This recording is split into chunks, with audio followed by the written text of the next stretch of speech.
Hello, my name is Jennifer Nichols, and I am a member of Belmead United Methodist Church. I, along with Miss Sherry, have junior chapel on Sunday mornings when we're able to go back in the church. So I'm known also as Miss Jennifer. We welcome you anytime you can come.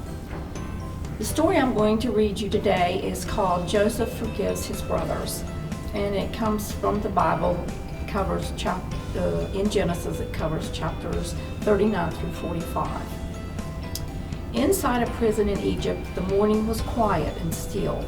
Prisoners silently shuffled in line for their breakfast. The guards guided them back to their cells, but Joseph, the one they called the dreamer, skipped breakfast to think about his family.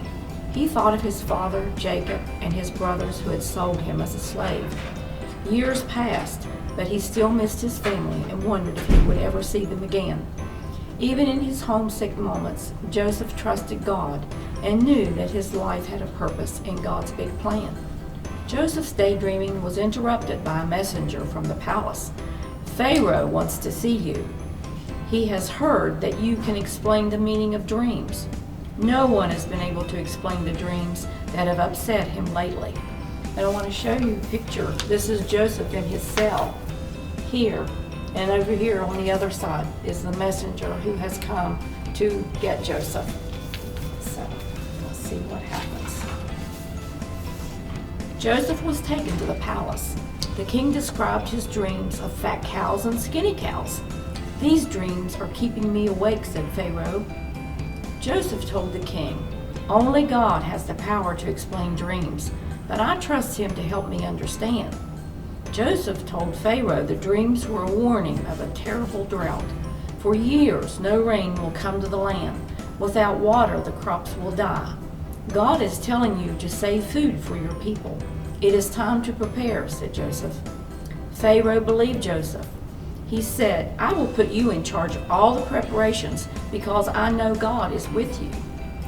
The people of Egypt followed Joseph's instructions, so when the drought came, they had plenty to eat. Other countries weren't prepared and ran out of food. Many people came to Egypt hungry. One day, Joseph's own brothers came asking for food. It had been such a long time since they'd seen Joseph. They didn't know who he was, but Joseph recognized his brothers. Joseph made a special dinner for his brothers and gave them food to take back to their families. The brothers couldn't understand why this important man was being so kind to them. Joseph watched them and waited, trying to decide what to do. And I'll show you these pictures. It shows when Joseph was talking about the Pharaoh had told him about the skinny cows and the fat cows, and that was when the drought was going to come.